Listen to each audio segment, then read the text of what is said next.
Okay. Ha! Doris Abalo say, I greet you. I greet you, my people. Without this video, share this video. I want us to have a very fantastic and fantabulous discussion today. And this discussion will be centered na the story of two ogas that their boys served 7 years, and they settled them the same month, almost at the same day. Yeah, because to Soludo the one name, Soludo the International Band of Africa. I greet you, my brother. Two ogas. Jepoto Mazi Savrofa. Omazi Savrofa. 7 years each. And they settled them the same year, the same month, slightly different time. You wanna go? I don't know. Let us first of all start with Ogan Kefirulu.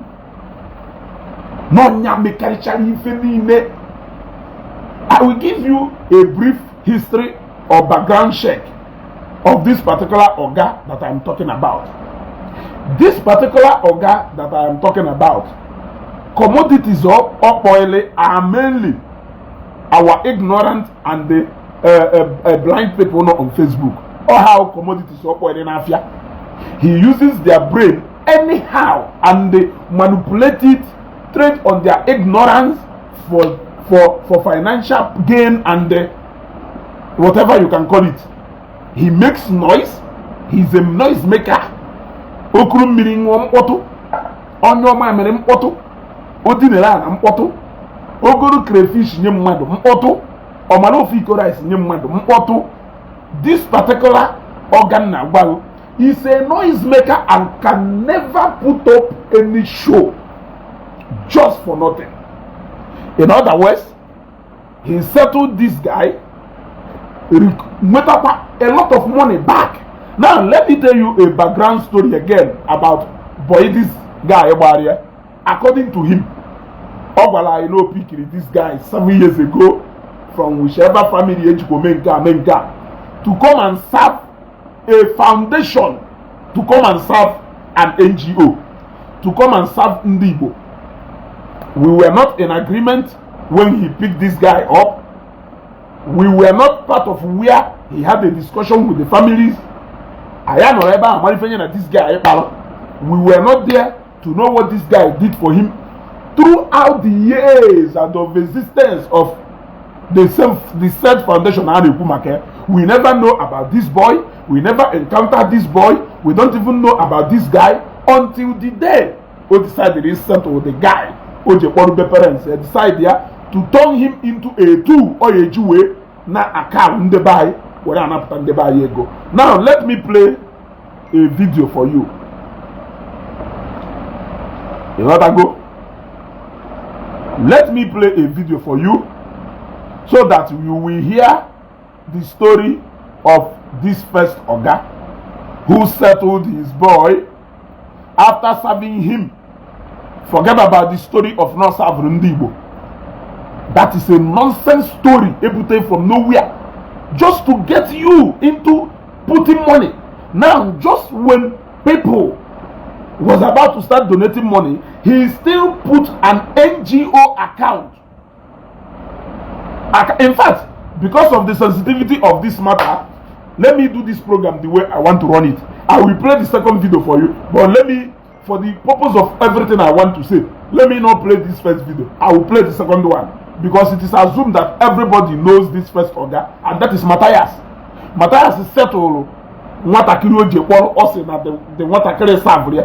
ask yourself, coincidentally, few days, I've been 1 week after August Shallow 4-story building, he decided to settle his partner in crime because obviously his partner in crime must have started asking questions. We can't all be making money together and you will be eating all alone.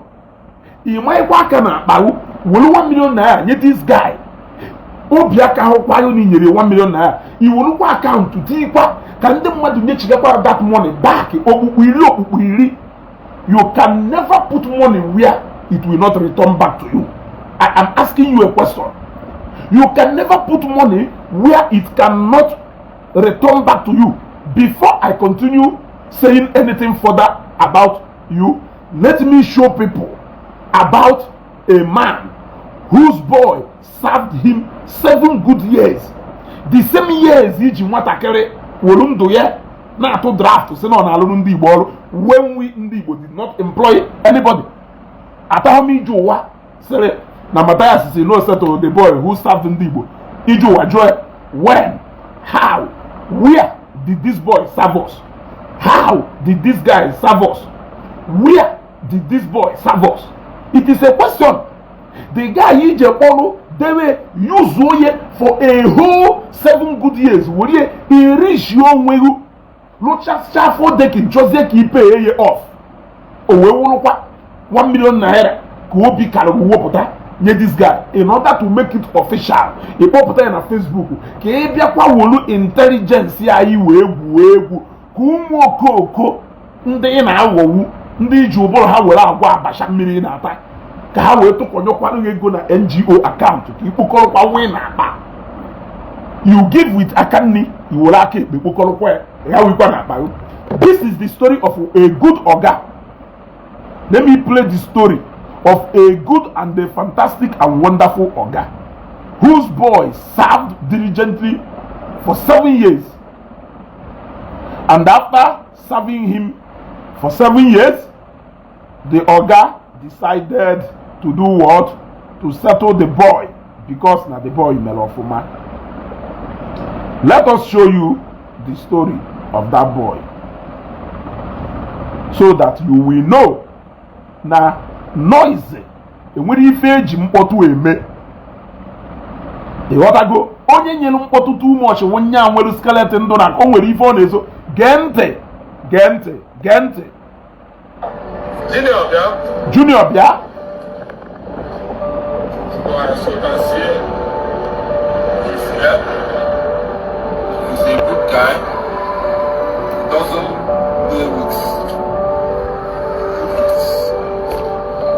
jobs.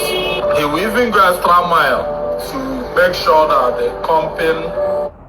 Before governing the same story, Matias call about this boy also with the same almost similar story.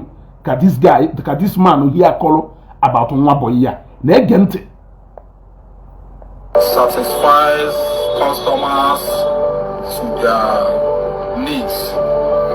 When loaders are now around, he loads ties and balls for this and other materials that we sell to customers. So I commend him.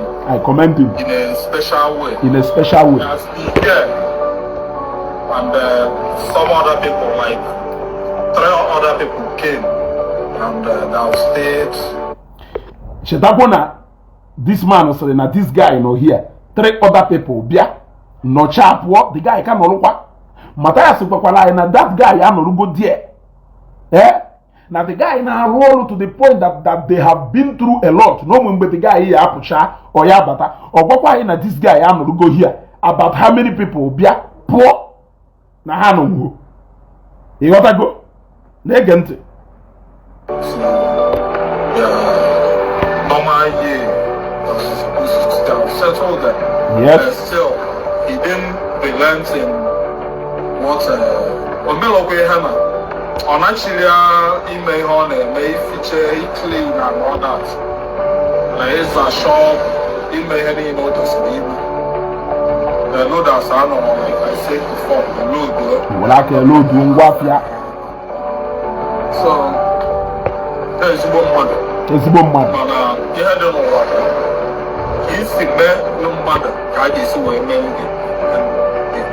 today is genius payday. Because I get to my payday. Kanandi was na Onyolo. Well, Onyolo. Olie, Matias, Matias, no ball, that's orange. Camera Gosi Junior. Where serve go more than 7 years. Junior serve go 7 years. And all the lawyer. We'll go to Bagua. May go tell only alcohol, my year, may go tell only a slippers on my descent. Oh, yeah, you slippers. All day, sincere, on the first floor. Mado Neka Nemia, Kita. There wasn't no any way about it. We're not going to trust it. So, car that goes on the money. Junior, how many years yes I've gone? 7 years. 7 years. 7 years. Let's shop on K Chalk and West Satellite. Lagos. Junior, the one who come and deserve for you. At least they know Lagos. You make it the local highway deal. I say, remember, Matias. So, it is out for you today. I am going to settle you with 15 million naira. Mana. Kugodu na aka first. Kugodu na aka first. Today, obuzo joye kedu chop nke cholo ka nyeru. This man nwere ike nwe ball 4 dekin. This man nwere ike nwe ball 2 dekin. This man nwere ike nwe ball kasichara uju na ahụ. O we joye kedu shop nke cholo ka nwere settle wa Junior si no nke do na Lagos. Osi Junior oke na idukwa anya ukwu mana ọ ka mma ka ị nọ ebe a. Ki we wolu na emela ayi we biru we say ye I am going to settle you with 15 million. Okoko Matias did not hear it. No onye serve no onye Igbo bayi na eji 15 million we settle we. Mana ha je na attack esugo na onye Matias nwu chaile 1 million out of millions. Ha gbataru nde bayi. Ha je egbo we nata nde bayi. Millions ha nataru nde bayi after ịrụchala unu. It showed clearly because Otoguganya na the guy yebido tamuwa. Otoguganya na this guy yebido tamu. A shock if she on Obiaka Hokwayo will at least 5 million as Ozibo ndewo. Yeah? As Ozibo ndewo, he will 5 million nye this guy. He will look at this guy say it all also. Will 1 million naira nye.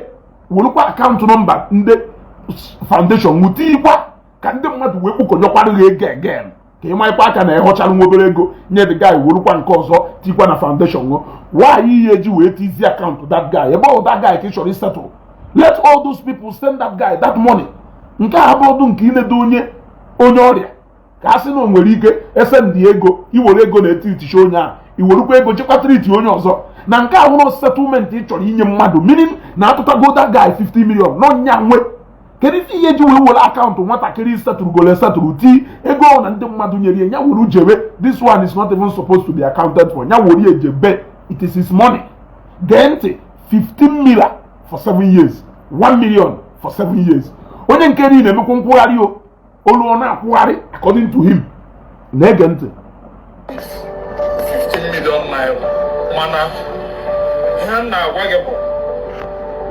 madokwa anya like you have always been. Advice na 15 million do okay now. Or when you 1 million, you advice 20 million. Expected. Other is, but you look at Lagos. Make your son who ties a minute, he gets over there. Other is, but I commend you. I commend you. Other is.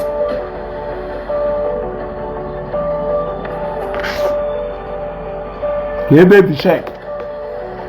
Eddie, please come and present this check to Jimmy. This is not easy. It's a thing of joy. Junior. Yeah, congratulations. Congratulations.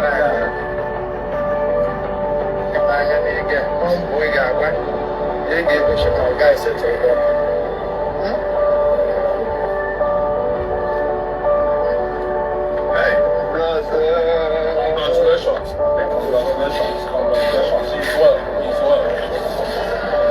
Tell me, Ebuka.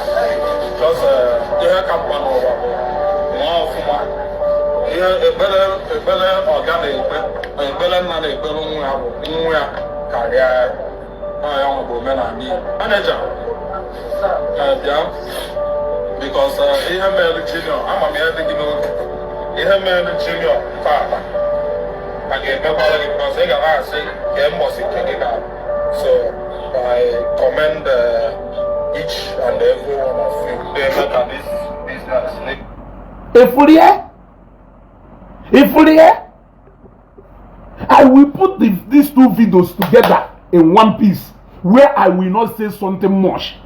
Kunu we wash ya? Ka ife bụ onye wayo ya wụ na-ekwu okwu doo ya na onye wayo. Arrange planned deal. Ije kwụọrọ the guy ụgwọ shop na mkpọkọ wụ n'ilo je kwụọrọ ụgwọ warehouse. Bịazie na empty warehouse. Nọrụzie na-eme video ka ụmụnna ụkpọ ya afịa. Ije kwụọrọ ụgwọ empty shop. Kwụọrọ ụgwọ empty ife. Nya jezie nọrụzie na empty shop mezie video ka ụmụnna ya kpọrọ ya afịa. Because no nwere ụmụnna ya idewere ebe ahụ ebulu afịa taya bịa kpọrọ ya. Okwe ị na-atụ container taya. I wonder ka tije kwụọrọ mmadụ ụgwọ empty shop were 1 million naira nye 1 million naira onye gota mkpụrụ taya one. Ịha ewere ego iji wee kwụrụ that guy ụgwọ parking shop tinye n'elu 1 million ahụ inyerie nye that guy gwe nye jezie goro taya one oyi egolu jee kpọọ izie n'obele shop ahụ isiri ịkwụrị ụgwọ n'iro. Kedu ka isi jekwụrị ụgwọ shop n'iro jekwụrị ụgwọ parking shop wozie 1 million naira nye kedu ndị na-achọzi ka ha bịa kpụkọghị ngwafịa na shop ahụ ụmụnna ya ka ọwụ ụmụnne gị ka o wetu unu si wee debe ahụ anọda wayo ọlụpụrụ unu rush unu pentie ihe chọkwa ka o rikupụkwa the money ka o bidokwa nwetebe some of the money back. The first job o setiri wo ise unu onye ahụ onye savụrụ ndị Igbo ebe ka mụ na ya nọ wee discuss na nwere onye nchọka ije kpọta ọsa abụọ m ana m ajụ gị ajụjụ kelee ebe mụ na gị nọ wee discuss na anyị chọrọ ka anyị kpọta onye ya asa abụ m kelee ebe onye ahụ si wee savụ mụ na gị o nwere ebe m ziri ozi o nwere ebe ndiri daga anya ga-eru o nwere ife ndiri daga anya rụọrụ m o nwere discussion mụ na the guy kpara amam onye ọwụ ngụnwa na-awọchi m ime onye dị ife a wayo anya unu ya emecha mepee ụfọdụ n'ime unu eri bụ 1 square mil mana ọ nọ na jump Matias dekin ejike moment of truth nọ Germany since nọrọ ọ nọ na-amụchu ya amụ ọkwọlụgo fodekin dụwa ka ngụnwa nọ Germany dụka ịmụhọ na ibe gị arụcha n'ebe a because na Matias nwere ego eji wee lụfọ dekin o yirizie kapụsụ pụta magwe na oyi kapụsụ wee pụta o yirizie nonsens n'ọkpa pụta o jezie ọchọ akpa simenti kee n'ọkpa o yiri pụta ya akụgharị aka because na ọrụ ụfọ dekin. Ana m ajụ gị ajụjụ somebody dụka ya obi ya aka onye eri nyekwanụ ndị so ga achụta anụ a na ọwụrụ na ikwuru na this guy so na Igbo love themselves for over 7 years ka efi bata na ihe a na-enwe ubi after ego ole ka etere na dafọ dekin in today's ego anyị nọ na today na eti ihe ego na that 4 dekin etere let me not over is an etere unu ahụ nothing less than 120 million. Yes, etere unu ahụ nothing less than 120 million. Mana 1 million ka ispenili inye nwatakịrị go na etala afụfụ for over 7 years. 1 million nye na empty shop ije kwụ ụgwọ ịkwụrụ ụgwọ ka m bele ọkpa m bele aka m ghụlọ akwa amụ m wee bịa bukọta ya dọiri ene ka o nwere ndị mere expect na ha eburuta ya bịa dọi na ana m ajụ gị ajụjụ ọwụzide anụ na ịma ya aka na akpa wu 5 million nye this guy as okay. That is to show people how greedy and stingy you can be. 1 million naira Evangelist Ebuka na-eke ndị mmadụ emeghe na amagwe na Pastor Jerry Eze wepụtara over 150 million wee go keke 100 wee empower 100 youth ndị asafụ ndị agbaghọrị eboy ndị enwe ife consign nya na ha ndị asafụ ndị Igbo for 7 years ndị ejeholu ndị Igbo ozi for 7 years ka o wepụtara ego ole ka a na-ele ofu keke kịta ego ole ka a na-ele 1 keke na pepe kịta ka nna ajụ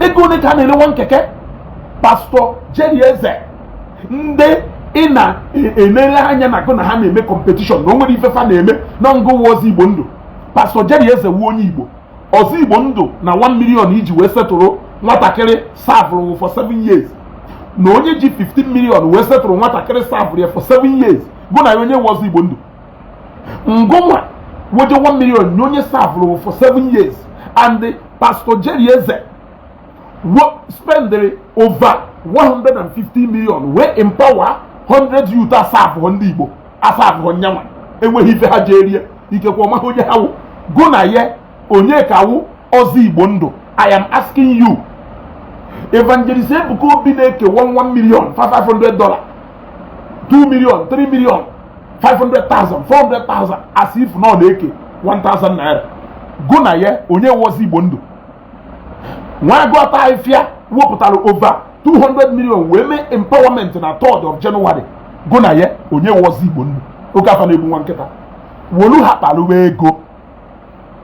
kpaluwe ego keep making money with them. They have proven to be, because of amaghị ife ha, because of iberibe ha, because of nkakwu ha, and because of nzuzu ha dara ka ha ji wee decide ise ti onwe ha ha na-achụta ego n'obodo oyibo na alọ ha na-eri worie na alụrụ ụlọ elu ebe a ịghọtago ha tacha afụfụ n'obodo oyibo na-achụ ego tụcha ego nọrọ na Nigeria ebe a lụọ ha local champion ịnakọ ha that money bidokwa another plot another ọrụ na another plot ịya alụche provided na ije nọ na main market ibute otu onye ije ebe a ibute otu onye ije ebe ibute otu onye ha ncha niile ka ya atụchasịchakwa ego ihe eji lụkwa another foldeki na-ege ha yes ịlụwagodi ọsọkwa onye nwe CCS provided ndị do ụmụ ofeke aka nọ ndụ ka na-amara ya aka iwu na ya alụchasịcha dedicate kwe anyị akụkwara ya aka so congratulations ịghọtago congratulations ahụ o nwere onye n'ime ha nwere ike ibi na that flat enweghị ike ibe flat ya 1 kobo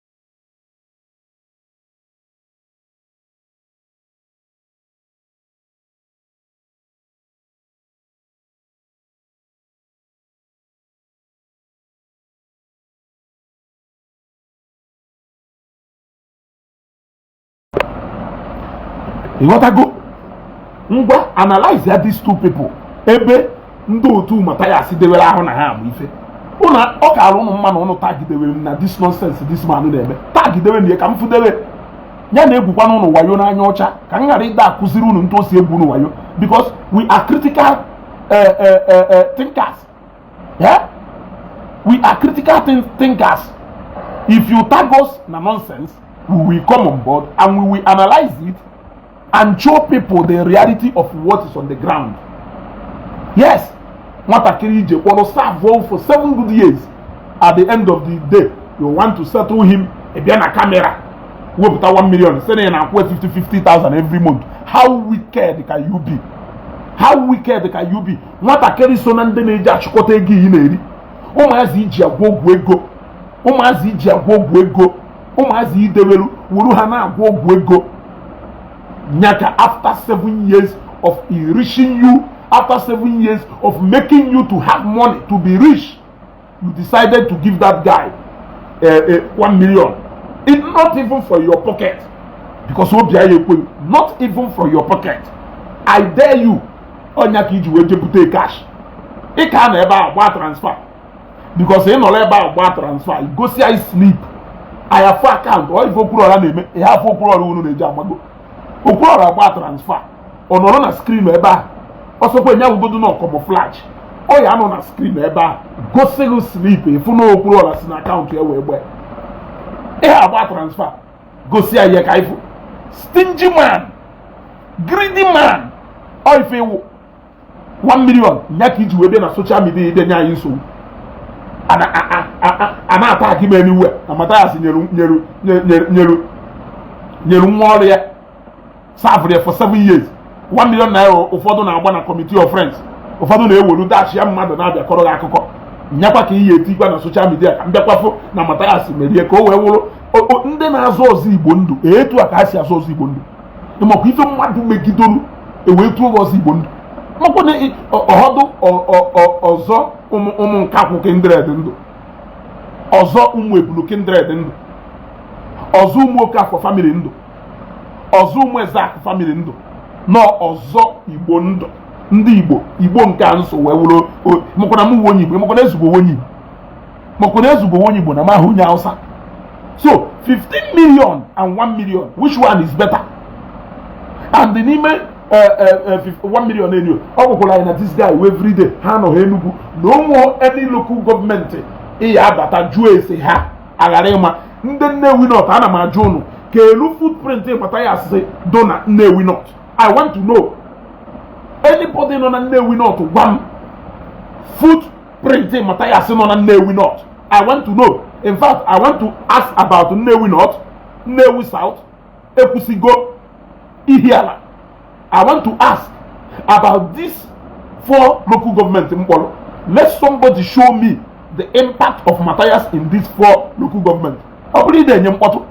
We have cured about 6,000 people. Since over 3 years, it has always been 6,000 people. It can never be 6,001. When will this 6,000 number be enough for you to jump over to the next figure? Do you think that our numbers, counting in numbers, not possibly 6,000? When you get to 6,000, you continue counting up to 10,000. But since over 3-4 years, we have been hearing 6,000, 6,000, 6,000, 6,000 people. I have also challenged Matias to say, go see Muhammad 1,000 and I will give you 1 million to share to people. Go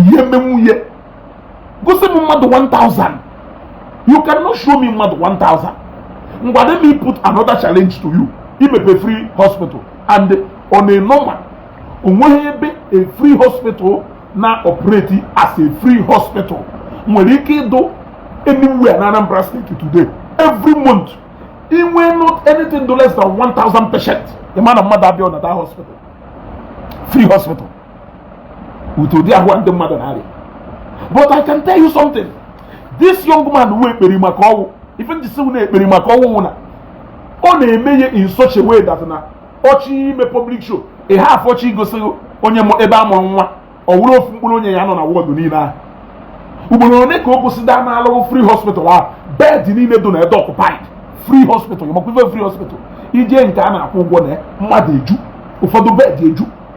O wee wuruzie nke wu free. Because ọ bụrụ na gwa iruo na nke a na-akwụ ụgwọ na even na nke gala n'ezigbo ọnụ iru ebe a mmadụ eju. Mmadụ eju die. Mana ịbịazie na anya hospital wuzi free. Ọ bụ n'otu onye ma ọ bụ mmadụ na-abụ nọ mgbe na-ajụ ndị mkpọ ọnọzikwe. Ife ọ na-akpagharị eji ebu ndị ayịyọ, ebu ndị ọkpa belebe, ebu ndị kpuru isi ebutelu Pastor Jerry. Ọ chọrọ ka ije kpọtara ihe ndị ahụ adụghọ ka anyị pụtụ etu practical. Ọ chọrọ ka ije kpọtara ihe ndị ahụ adụghọ ọgwụ kata ọrịa ka ọ gba ọsọ. Ọ sị na ọgwụ na ọrịa. Ọ chọrọ ka ijeri ya aka complete either 6,000 to 6,000 numbers. Ọ ife ọ chọrọ ka anyị merie. Ọ chọrọ ka anyị merie ya enyere ya aka. Anyị hapụrụ ya, ya bụ uwe wayo ọ na-egwu. Ịghọtago onye ọ gasịrị inwe mba ibe ụ na-eje Philippines eje egwu wayo ịnọ na Nigeria na ọ na Anambra steeti na-egwu ya ịdụ smart mana gwuwe ya ndị na-egwu ya na the moment idebere ahụ ka ime na anyị niile amaghịzi ife asịghị na arụsị mekarị ile agwa ya osisi eji wee tụọ free hospital. Ọ suppose na ịbata na hospital ahụ by now anyị ekwuwe n'okwu expansion and a na-ekwu okwu expansion anyị egosi ya kolokolo ifu na this hospital need expansion. You will not even fail to put money there. And then call all Chaluna. If I suppose to email, or will the whole ground floor, or will the whole first floor, or will the hospital. And if he cannot do it. Or you just show a dilapidated flat. Eba ya da 180,000 in a year. We make camouflage hospital ebo ye je na person deba yego. Manaketa elona a standard building by anyaru. Not that it's actually, but At least we can manage that one. We do the whole down floor and the whole first floor. We do we hospital ya abandon madu. All of like it was Ibondo. You want to show us how on if ka ateze Ozibondo si eme. Ọ bata na St. James Ishi. O je n'eni clinic aneke ego. The other day, ebe governor bịara ndị mmadụ bịara. O wepụtara 5 billion. Hand ya governor over. Say nya ke mmadụ niile bịara ebe a si make it sure na ndị Igbo niile bịara ebe ahụ ji 10,000 or 20,000 each wena. That is Ozibondo. That is what it means for mmadụ iji wee wụrụ Ozibondo. Because I na agba. If Oburo and the Igbo na-eme, it's enough to call him Ozibondo because now raising over 40 to 50 million, 60 million for people, it's not one couple. It is capable of building a hospital from foundation to finishing. Free Obune. So some are best autos who show him a free medical test to people in the whole world according to those here. Also not on Igbo, also not to people in the whole world. I am asking you. Only an Ebu why no cha man he decide ya amu ife ama ni ife sili wege nto sili wege ericha ya lacha obolo o sili o ki debela aho na ya amu ife I debela aho na ya amu ife na live that money ana ma ajogo o cholo ka inyeri aka gosi ebe nda aho adoho no oro no wuro onwe na free hospital wayo onye wayo o choka ikuzieri opportunity a o ji akpagari eje under bridge eje ebute ndị ebele ọkpa akpagari na street eje ebute ndị kpuru isi onye eji akpagari ba je na-achọ ndị ahụ adụghị ọnụ na various places na-ebute ha na hospital ya ka a na-etriti ha ọchọka inyeri aka ọ bụrụ nwere onye Anambra steeti nọ na page a send them message na inbox. I have people we can finance and pay for 5 load of buses. Bararia do show na bus out within that one load it down to Matias hospital na Mpo. Let us show him what free hospital is. Yes, only one doctor na day mono kata once in a while. Onye free medical service to nde nwere short-sightedness or long-sightedness. Nda agadi nwoke na nda agadi nwanyị.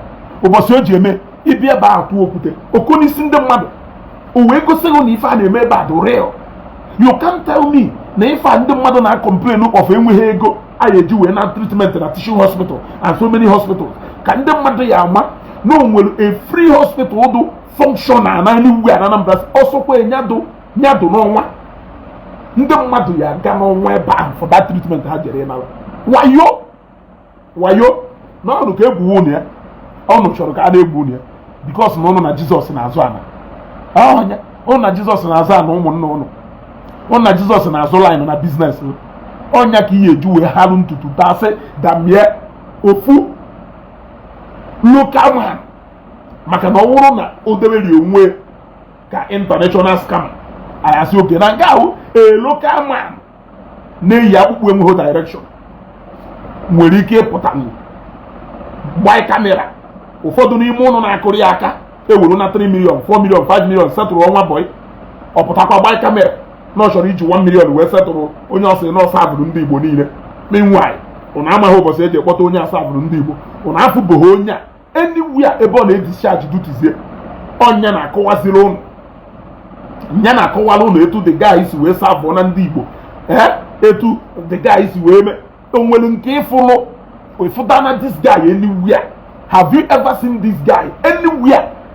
Etu a ka onye si n'ọkatakwa ofu ụbọchị kpọpụta chekwube debe chekwube gwọrọ na chekwube asabụgo ndị Igbo niile na chekwube asabụgo ndị Igbo love themselves. Biko ndị omenala bụ ụzọ eziokwu nọ na-ewere 50,000 na-edebe n'isi chekwube ọ na-atụgharị ego ọ ntụgharị ego o nwere ike ọ bụrụ ụlọ nke ọ na-arụ na-emene n'Enugu steeti okpo iwekwa ya n'ụlọ ọ na-arụ na-emene nwa obere oge ọ gbakwa tọchị na Facebook ọ na-akụrụ ya aka eriri ubulu na-eri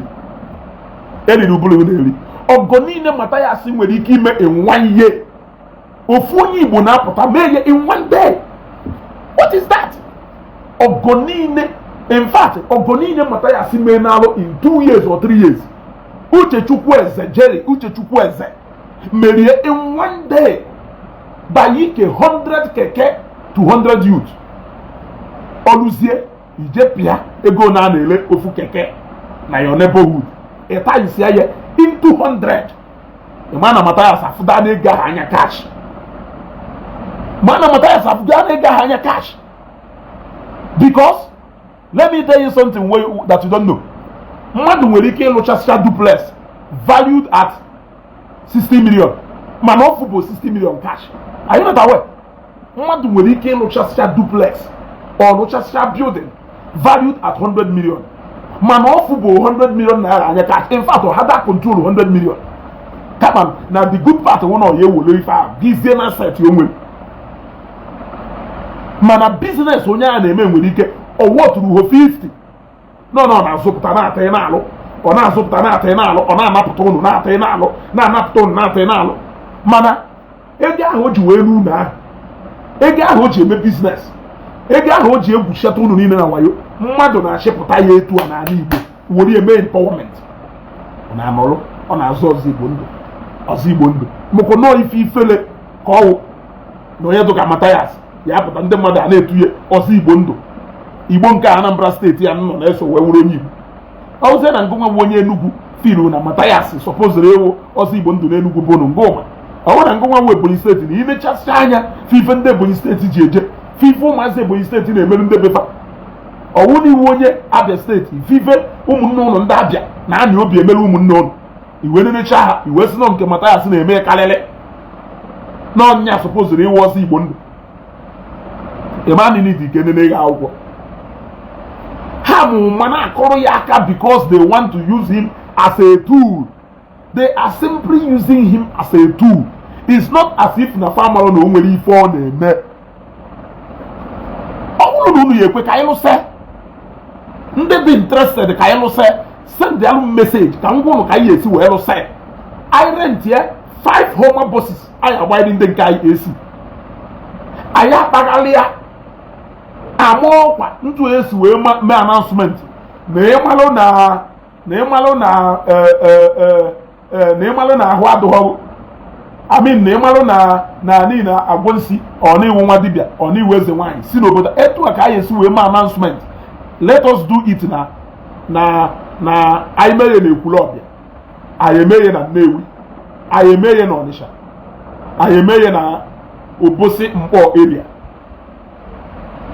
ịmalụ na ahụ adụghọwụ pụta so and so primary school na onwe bọọsụ na-abịa ịbịa pik unu anyị ewere about 5 Homer buses kwajuo onye ndị ahụ adụghọ kwadara ya na hospital opportunity ọ ga-ejikpa ego ịghọtago ka onye free medical treatment tụ ndị mmadụ gba ọsọ onye kata treatment ọgba ọsọ ọ yara ya dị ezukwo ha mana ụmụazị a ndị a na-atụkwanyere ya ego enweghị ike ịtụkọnyere ya ego ya adụda enough ime anything o wee wuzie nke ọ ya ericha ego na ọgba ọsie n'imi ọ sị ịda akpagharị eje disturb ndị kụrụ ngwọrọ na ndị kpuru isi ha bịa na ihe yuzu opportunity ahụ ndị ahụ pụpụtara ụbọchị pụpụtakwa ụbọchị ka i wee kpagharịa na communities je pikie ndị ahụ adụghọ budo ha na that house of wayo imepe na Mkpọ ọkwari onye ghọwuru ka ịgba je bukọrọ domestic equipment emi to capacity of keeping in a hospital ife ndị nwe chemist na-edebe ife ndị nwe chemist na-edebe na shop iruo n'ihu teaching hospital ifo ụmụ nọsensi ahụ odebecha na lab iruo n'ihu teaching hospital ifu ndị nwechara shop ebe a na-ere ọgwụ nwechara mini lab n'ime ebe ahụ ife o je golu gụkọrọ ya debe were na-anasịsị ụmụazị baa ya ego mepee akaụntụ si ha na-akwụ osio health insurance a na-atụkọnyere ya ego ị na-eri achọrọ nke ụnụ gwa m kelu emergency number ahụ ihe eji akpọ that ambulance o gosiri ụnụ mgbe ahụ ọkwụ na amaghị ife ọ na-eme nke o gosiri ụnụ gafee ụna ikwuru ọzọ maka ụnụ chere anyị iwe kelu emergency number ahụ ọkwa sịrị na o nwere ike iwu 666 kelu that emergency number ihe eji akpọ that ambulance I want to call that ambulance onwe onye nchọkwa oje buru na Nnewi buje free hospital ahụ dị na Mkpọ kelu emergency number I challenge him ana m challenge openly. Ọ si general challenge ọ dị so fast iji ntị general challenge Pastor Jerry mana challenge niile anyị na-enye ọnụbụghị ka ngụsịkwa challenge niile nyegorie ka ngụsịkwa challenge niile nyegorie a challenge nya number 1 nya ka ọla anyị ife o jere na mkpọ ife nya na ife jere na mkpọ ebe o jere verify about one particular girl kpuru isi mechaa afọ ụzọ ebe o jere ewopịa ọta mwe nya ka ọla anyị ife o jere ebe a and find this here gwa ya ka ọla ụnụ onye nke Roseus TV ọ na je number si na ọ ya akpa isie nya ka ọla ụnụ the outcome of that investigation. I challenge him again see na nna challenge ye nya audit ye account that NGO foundation here for 1 year alone. That charity foundation I operate go for more than 4 years but nya meela anyị audit for 1 year na mma akwụ ụgwọ external auditor. A lot of my people say na high support. I will kwuo na o mewe emechasịcha ya wee pụta claim na ihe enye 5 million. A lot of people kwuo na ha eti more money oge ruo mụ kwa ọfa. We gave him that challenge ebe ọ ya eme ka ego ọ ya eji wee je gwọ more people ọrịa ọ hapụ ya je accept ọ ngonye gwara ya nya kpọta ndị ahụ adịghọ iji wee gosi na ọ na-akpagharị na Facebook na-afụ ife niile anyị na-ekwu mana ọ na-akpa ntị maka na ọ mana ebe anyị si abịa wee beto capable of expose ya ọ mmasị ka ndị mmadụ fụ onye ọwụ egwu aha atụ ya meela anyị financial audit then nkwụcha ya si paying at nya like o nwere ife na-aza inye areas ebe ọ ya atọchi more na ọ na-eme that account. I say focus on this man agbara egbe mgbe abịara arrest him. Number 1, focus on Mamumushu. Number 2, give us a comprehensive. Okay, I have ọdịnaka nweke mana dị na case ọdịnaka nweke bụkwa ntio ịghọtago. Focus na these two people. We want you to focus more on these two people. We want you to come out boldly and tell us how you started with Mamumushu, how much you realized from Mamumushu, how much was spent on Mamumushu. He overspended, he underspended. What is the condition of Mamumushu now? Where is she currently? What is the condition of her health? Because you told us that no hospital can ebuje Evangelist Ebuka Obi wee kwuo na onye nwana uchie kwuo na na-eme na mmụọ n'ihi prove that na ife na-eme wo hospital ya gwe. Now I will try to say, is it not enough time you will come out with Mamumuchu's case and prove Evangelist Ebuka Obi wrong? In that war, you could not come out. I'm onye wu. Owo kwakwari na ọkpa Mamumuchu anana. Ihe ebupụta gị na Facebook say wori we mee ndị mmadụ ejemeje. Mana nke ahụ karịrị go. In fact, ibugido wayo na nke ahụ fụ na wayo nke ahụ emene spy. Abandon the woman. Anyị ma under the care ebe the woman nọ now. On you ụmụ ofeke na-eso unu so we make mockery of onye ha chọrọ ije we make mockery during the time of Mamumuchu. They all kept quiet. They couldn't ask a question. We are asking a question and we demand that you come and give us answer. We are challenging you. Do a financial audit. Look at Okuro and Igbo. No matter how he may appear in your book or in your dictionary, the moment he was being accused of Espandego Orezrimad, he came out immediately and rendered an account. He tendered an instant account. You may disagree with Ifo Jega, but you cannot run away from the fact that he accounted for even more than the same amount we are talking about. Come and do your own. We may not have time to go and start investigating. Print a statement of account for 1 year. Go through it. A financial auditor will run that account. Now, we need a comprehensive account. From that way, we know that it was Igbo. Iye ji ego anyị na-azụ onwe na family ndụ. Iye ji ego ndị Igbo na-azụ onwe na ụmụ 8 ịmụrụ ndụ. Sị na azụ ọzọ Igbo ndụ. Ka ụmụ 8 ịmụrụ are they equivalent to the whole Igbo people? Iye ji asị na ịwọzi Igbo ndụ. Ụmụ 8 ahụ ịmụrụ ha do equal to ndị Igbo niile. Iwere ego ndị mmadụ na-atụta ị na-azụ ụmụ na family ndụ. Seven na-azụ ọzọ na ịwọzi Igbo ndụ. Ịmụkwa you are supposed to be giving more than you are earning. Like right now, he moved to that hospital, do in an unclean environment, you move it to your own property. Will the whole down floor and first floor so that you can run a quality hospital.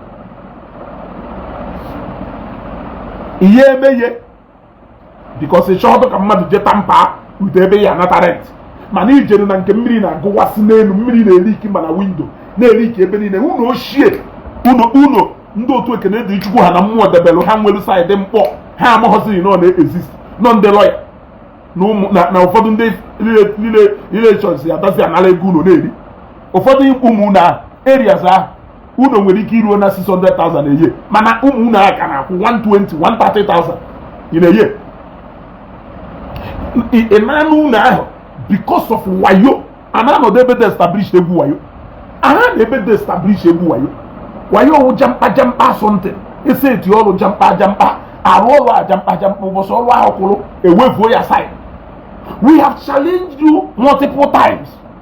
Now we challenge you again.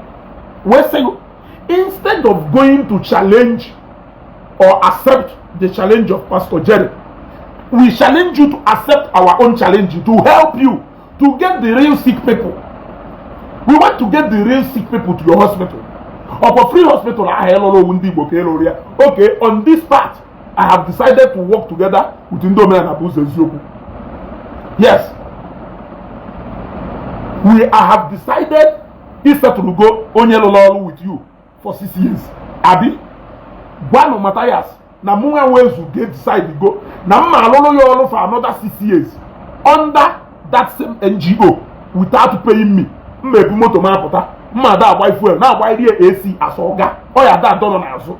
Elueba de Jadem Meperieto. I will serve him 100 times more than Onya serve here. But then Munga ways to go. Let him accept it. Yes. Let me show him where the real people who are seeking on Anambra State. When you come out, which you know why I want to kata, oje kono koto phone. Just a photo. Ndị mmadụ ọ nọ na-ogosi ya ofu onye mụrụ nwa na hospital. Ndị mmadụ jee akwụdota. Jee hospital ọ na nwere maternity wing. Iru ebe a ka ịfụ na almost every 30 minutes ndị mmadụ na-amụ nwa di ya. O wee ruzie nke du free. Ka ya after 1 month gosi ya ofu onye mụrụ nwa. Ọ dụka last always say it. The mega spy. They say to another one. Yeah. Ọ dụka last always essendere. A mega spy. A send the another one. I know.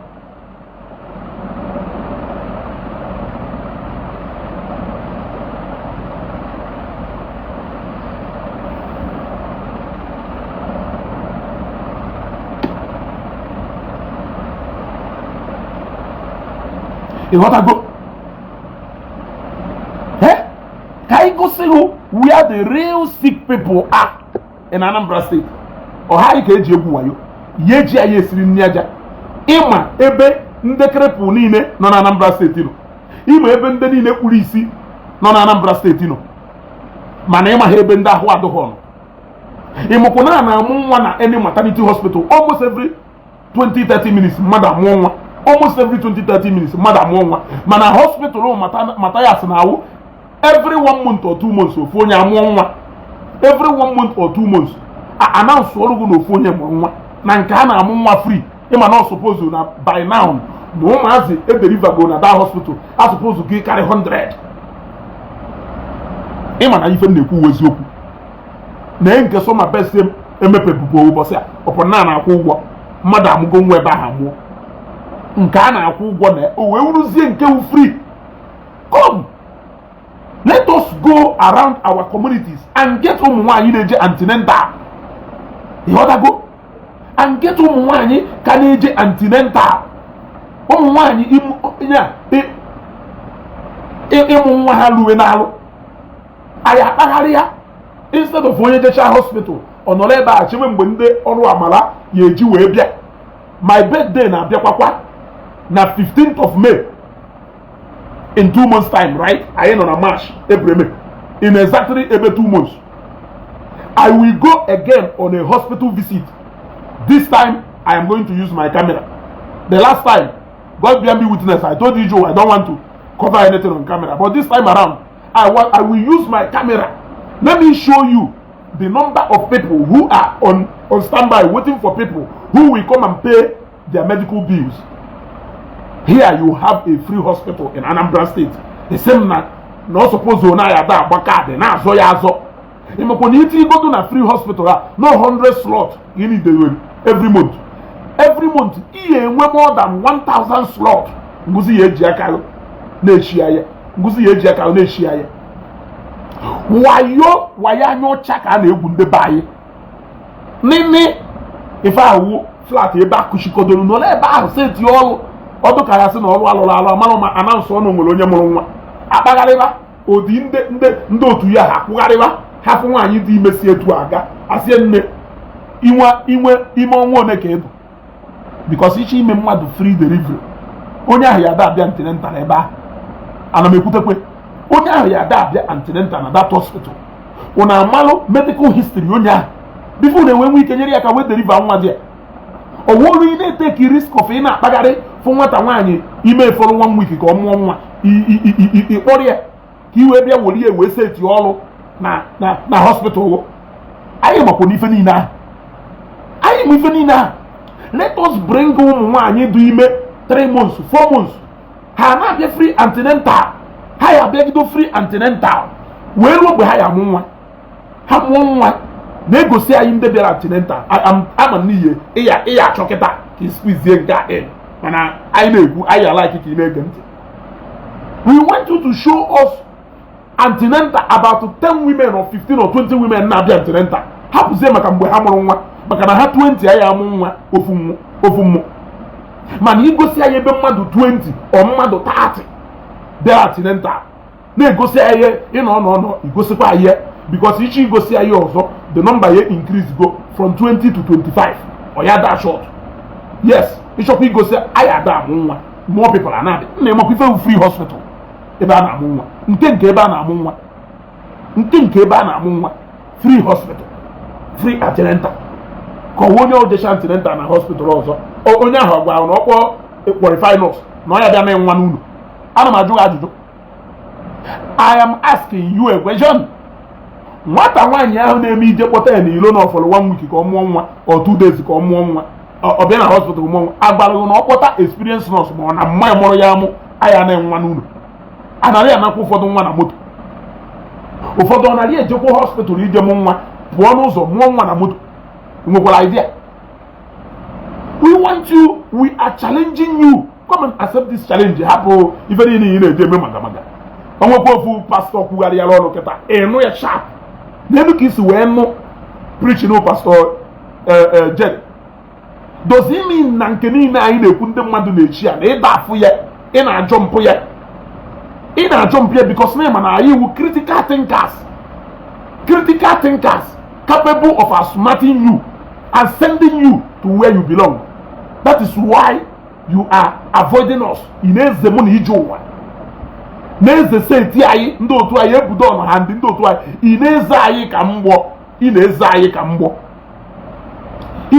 mgbọ maka ịma na anyị nwa ya bring your downfall. You know that the very day he responded to us, that day I carry your downfall. Even the day of nwoke nke that Osamaka mgbe aka ike enwe problem, but you were smart to run away. You saw the trap and you ran away. That is why inji agwa ndị mmadụ onye ọnwụ na-akpọrọ onwe onye ohi nwe ife na-adụ smart. They know when to run away from trouble ka ọrụ a ha na-alụghara ikpe, and you are good at that. You know when to avoid trouble and you know when to make noise with something that does not matter. Like Pastor Jerry kwugharị ha n'ala okwu ilodo boss nakọrọ ndị mmadụ ego ịkpọpụta nkụ IB je kpọpụta wagaji the general overseer of Ịchaka mmụọ and Ababa ije kpọpụta ya ozugbo ụnụ mapụta ụnụ bịa shine with nke anyị na-ekwu. I have challenged you on so many things.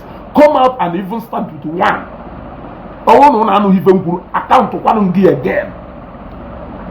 Challenge us to say, you have healed 6,000 people, need a free hospital and poor. We should go ahead and bring sick people for you to your free hospital, that you are equal to the task. Let us help you. We know where they are. Also, even the police in even them water came up. Also, even the police and them water. Ever came up. Psychiatrist hospital, psychiatric hospital. Evangelist Ebuka Obi na agụleri ka ọgụnụ n'ụmụ eri ọsọ ọ sị na ọrụcha ya na shuttle buses ya ada akpagharị ebe afụrụ onye ala eburu gbada ebe afụrụ ndị ntamụ maka ndị a na-eme ha ṅụwa kolos ṅụcha kolos abịa na Facebook na-ekwugheri ebe ị na-eme live broadcast a ka anyị abịa kuru budaghị ụmụ eri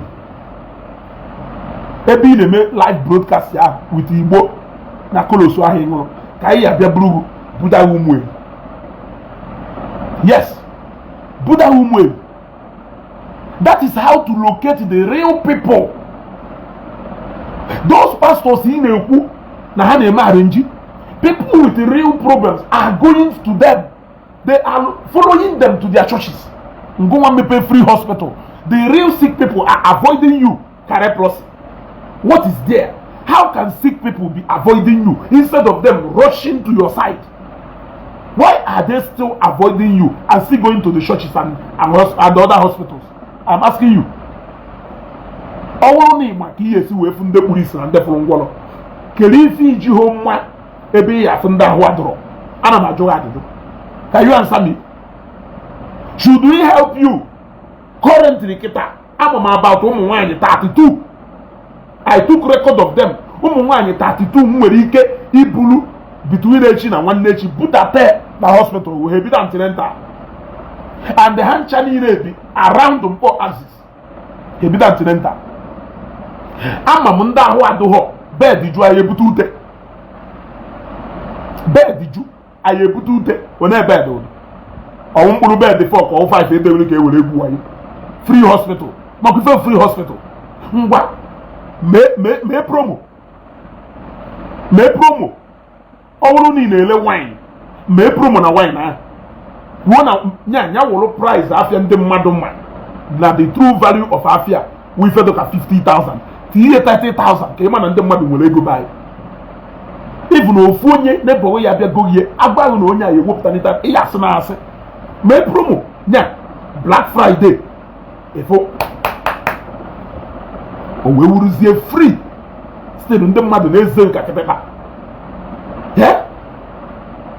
o wee wuruzie ndị mmadụ na-ezelu kwugodu na ịchọrọ ike 4 cups of rice nyelu na quarter bag nyelu na 5 kg kwugodu na ịchọrọ ike 4 cups of rice nọ na field St. Philip ịnyaba ka ọ ya na wee mee na time ya wụ ebe 2 bịa ebe ahụ ebe 18 nke ụtụtụ bịa ebe ahụ ebe 18 nke ụtụtụ na ema chairman celebrate birthday mgbe 50 years birthday ye wee kee palliative ndị supposed ịda azụ ọzọ Igbo ndụ ndị na-eme the real thing n'ọhịa ife a na-akọ ịpụta ebe ahụ ka eji ha ọkpa sowu mmadụ ya ka inwe free hospital ndị mmadụ na-eze ụka kịtịkpa ewu kịtịkpa ị na-arịa ya plus kedu ife ndị mmadụ ndị arịrị eji agbara ọsọ na-agbakwuje Okwuru na-agbakwuje Zeus na-agbakwuje other people na-agbara ọsọ na-agbakwuje na hospital ebe ha ya ejekwa ụgwọ na-eze ụka kịtịkpa free hospital nwa onye wayo gọrịba ndị na-aghọrị onye aghọgburu ka agbalụ accept all challenges niile anyị nyere uwe hapụ Pastor Jerry ejezina deceive onwe gị ịnọ na Facebook na-afụ ife niile na-eme even broadcast ya na-eme ị na-edede mana ịpụta ịmịa ntị challenge accept one challenge from us. Let us bring an end to this wayine bundebai. You dare not. You dare not. Ntu hisi we kwuo need to go more than 6,000 people compared to 100 or 200 ayi akpota. Heru 6,000 need to go retreat. 100 or 200 ayi akpota ya wono open kupu. O vi e kuru lacha. Even abaloso more than 6,000 people ki treat go. Tell us to bring real sick people to you. Now that's your free hospital. And the hanchani ne more than 30 to 40% of them yesim or about hospital wa yoga. Every 2 months before you am you will be a renew of one. And then mother way for in our law. In on a man go see your phone. In on a man go see your phone done the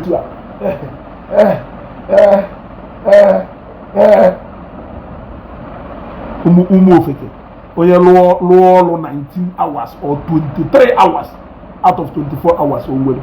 Omaya can will go send the allow. You will not allow for decking. Will not AC now every day now. If I do phone you know jump phone hardly can you stay in your workshop? Hardly can you stay in your workshop? We saw how your workshop improved. Boom. Just 1 year plus ago to 2 years ago, it used to be only what ego, a will go with a couple royal tipper. You will diversify ya few years. You will diversify ya your new way and antiques in Janaptan de Bayego. Where equip workshop to the point and up as the Afuzeri Bongolo, a couple, there was a nature abiago. That is improvement. You are wise. That is wisdom on your own part. I won't go on board here, Marife. Only nobody, only Jenny Conembas. Where they will do you are my hife. Only a joke of Marife. I tell him if you pop win. If you don't want to be wise, now another person will need it. You want to go? Come and pick catch up. Then America, they be get a motor or they lady commission. If you want to be an influencer, be an influencer. It is not the buy. It is not life and future of our youth. When you are mortgaging it, teaching them that there is no God, that they should live their life like there is no tomorrow, that they should do whatever thing they care to do in this life. No one anybody. No one maybe no no boss I can kill. You want to go on our tofa. On our tondo, he not on dam, and not on the boom one, not on the natonto, Hana Korogaka. Has told he has seen a way go. You will not afford the kid. Because of the name of no here no chaki lezu. I accept our challenge to tour that your facility, the hospital. I will even make a donation. Let us come to that hospital. Kaipatosh. The mother Ebia today senator, Ebia pay visit in a teaching hospital. You will be welcome. Hospital, you will be welcome. Even in a private, you are welcome. So allow us and give us the permission of paying a visit to that facility as a hospital. Number 1, 2. Let us bring real sick people for you so that we can have a practical. One day have a bed, 2 weeks, 3 weeks, 1 month. If one day 6 months in a hospital, a free hospital, let us help you and define what a hospital should be. You are not even running it very well as a maternity, not to talk of hospital. Maternity name every 2 months. Mother, they want more football. Is that one a maternity? I am asking you, leave the door open. Moto na DCC. Moto ne kulo be flyover. Moto ni hu DMGS Onisha. Moto na Regina Oka. 4 locations. Let us see what is going to happen. Of course, ndem kwa mo ebe haya bia. 5 locations. Ndem kwa mo ebe haya bia. Iji also simple wapo. Amalam no na mama ho. It's a challenge. Accept it. Ndala. Matias at the hospital. Jane Children's Hospital, Obi Jackson Loan Okeja. No back if you find at the hospital. Obi Jackson, I was Igbo. Jane and one Valongo Hospital. Mokolobia Baye, Lolona, Orodo, Nimo State. Jane back if hospital. Jane at Toronto Hospital on the shot. Back if hospital. Jane and Life Hospital, no. Whereby hospital. Osala. Jena German Hospital, Chikasin Wena, Chikasin Village. Whereby hospital. It's your Osala. Jena Zenith Hospital. you back if hospital. Then we school hospital and new. Fina na also private hospitals ya will be about. If we private benefit for do lady based on na hego. All these people when they had a treat free. When they admit here, n'inwe ego admit here na chosi nde ha nwegasịrị ụfọdụ ndị na-afọ ndụ gasị na-eweta ego ụfọdụ hospitals ha nwegasịrị ndị na-afọ ndụ gasị because ha understand that even Nigerian government has failed to even run a free healthcare owewo Matias n'elu na-eji agbago ndị pastor.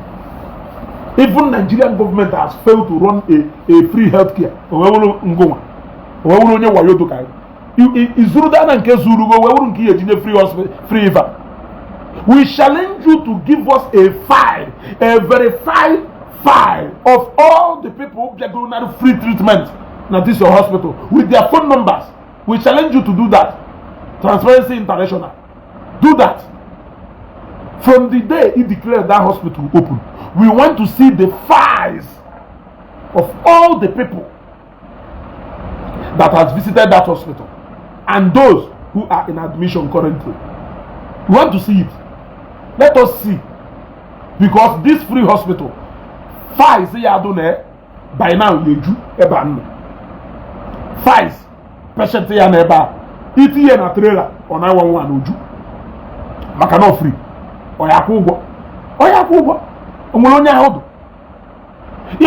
even the family who niile iyere afụ mmadụ 6 na family who ya bi na hospital ga akọ bed maka free mmadụ one ka ahụ ana m ajụ ajụjụ among mmadụ 10 ahụ 5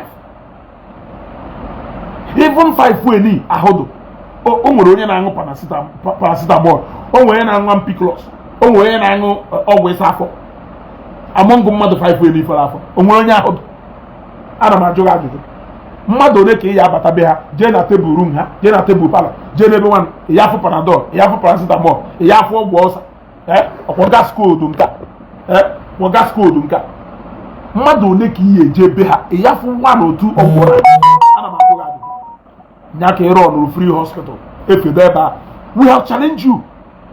Come and accept the real challenge. Onye ka nji asị ndị pastors a na-eme ka ha je challenge we Matias on miracle. Who is still talking about miracle? We have passed that stage. We are now challenging him on fundamental issues o ji egwu ndị be anyị wayo.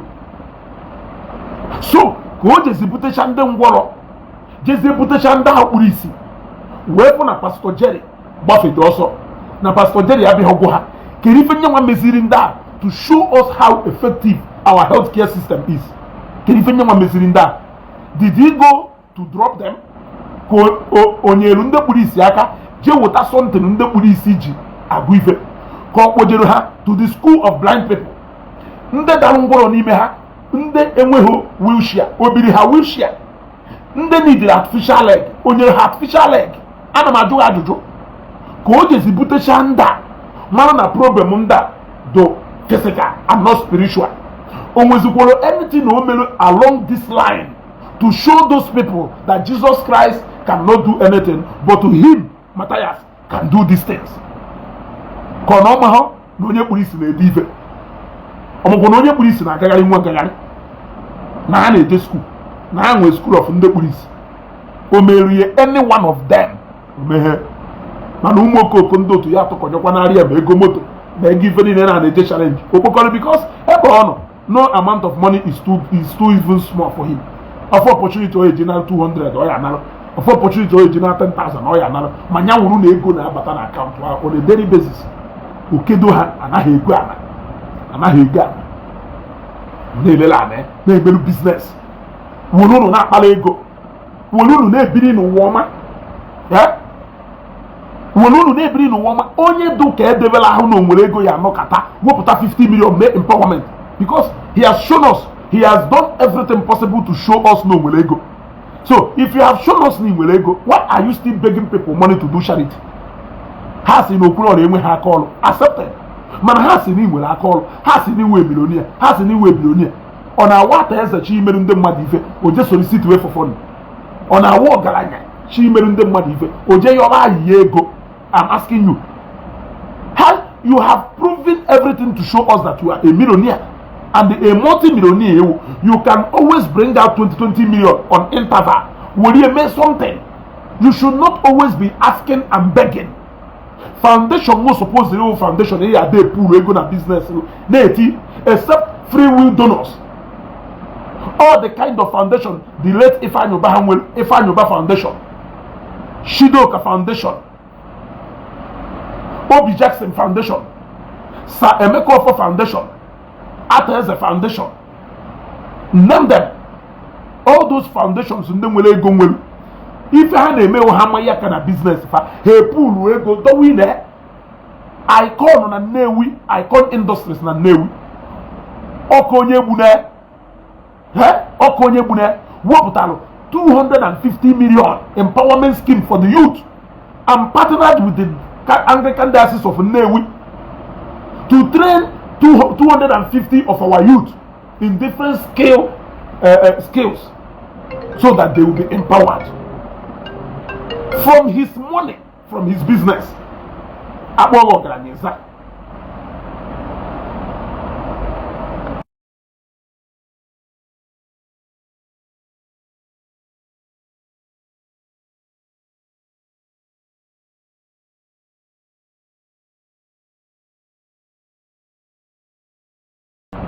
You know what I go? These guys, these men, now their businesses. Is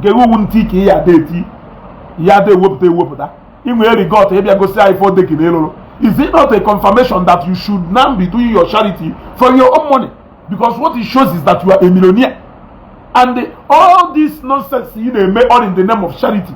There is none of them you have spent 1 million on a row, or 250,000, 120,000, 70,000, 40,000, 70,000, 150,000, 250,000.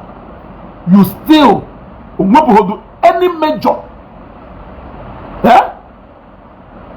you do any major project it undertake goal. Any major project it undertake goal.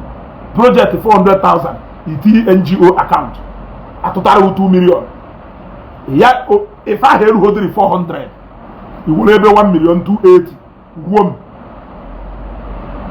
It's na mazi peak in a street. We will now go na your NGO. No hard in charge of even no instruction. Instruction now when you the key. Move 2 million from that account. Is it not an instruction? It is an instruction. It's short for no transparent. Do an audit. My account. Kaifo. Need to answerable to people. My account. Trying to tell us, no, I'm in charge. You got to go. If in a mail, instruction. Which instruction can you? You are a millionaire from what you have shown us. You have shown us that you are a millionaire. You have shown us your house. You have shown us your houses. You have shown us your tippers. Somebody name a business the way you are projecting to us. You are projecting to us. You should be able to once in a while work 5 million, 10 million for your business. I hear you share. You want to 10 million get a foundation with whom sensible making with a major project. The mother ya to take a Jesus. Ye jenanke ega totalo ya swallow. For example, onyo to turuna onya fetole onye ntube makpuri ime. You got to go. Onye ntie zaraza. Onye anye efulafu. Oh, the project in Eje. Nke ya we wonu mentality spirit ficha nyonyo wo ampiclos ko ampicillin ko go nka na pe teye penicillin ogbakpo ye apia ye wo bandage ke na aka. Oh, the project in Eje. So are you telling me that you don't have enough money to be fixing that thing? Must you always put NGO account when you are a millionaire? On a football different.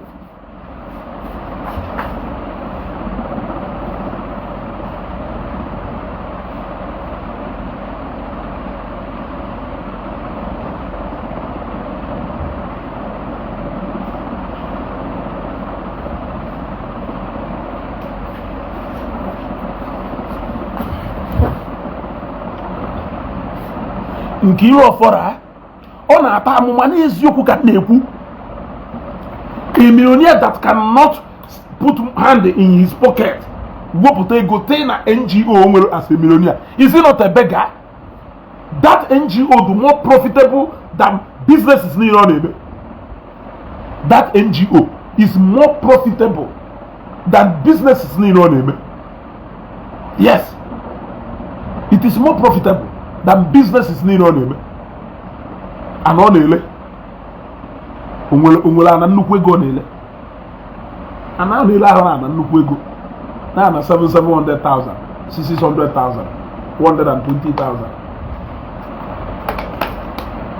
Highest in the community. When you can hear now on 400,000, only 600,000. Go 200,000 team and logistics and do to it. What profit in Ketina? You want to go? Chijoku Chaga. Egon Jinal we make charity no wa. Ya Yemen no wa. We don't make noise. We don't make noise. We don't make noise. Every day you put on a comment section of fake ya day. Empty brain. Empty brain. Umu fake. Fado ni munu ne claim munu no obodo yiwo. Obodo yiwo no na unu ni. Obodo yiwo no. Onu ni ne nya. Onu who disgrace of ndị na obodo yiwo. Empty emumu ifa. Umu fake. Fado ni munu na esi Nigeria ati gelu na ego. Fado ni munu na esi na Nigeria ebe ala na chire ego chitaro na America. Una na eri. Chitaro na obodo yiwo na eri. Wore na agbaru woloso. Wore na agbaru calamity na makwo ndị ayo. Iwo ịgbacha calamity bịa na Facebook she bi onye na-emewe bi isi ndụ ka na-emewe. Show ịbịa kwụ ndụ ka na-emewe.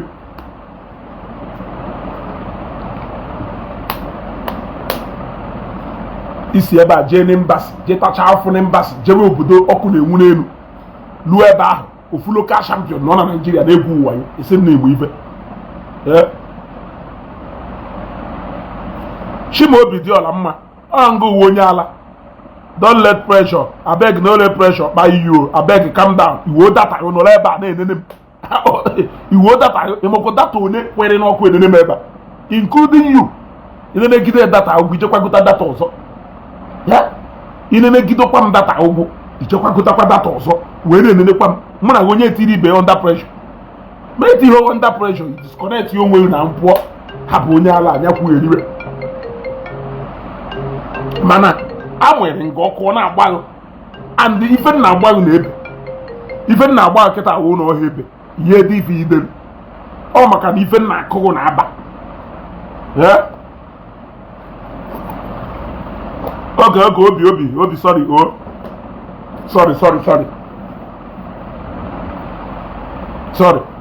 agba ọnọ nga obi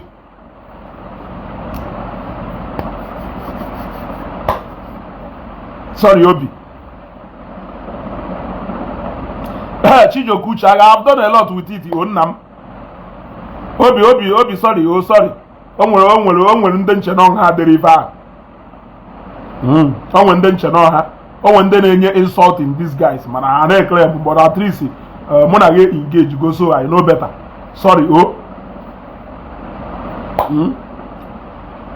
kele onye dị fa Chijoku Chaga. I have achieved a lot, a lot, in fact, a lot of it, a lot,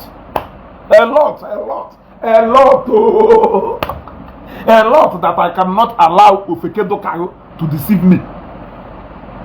Yes, you will have to say Yaju. Any question more? Any question? Ask me that question again, Uchaga. Me?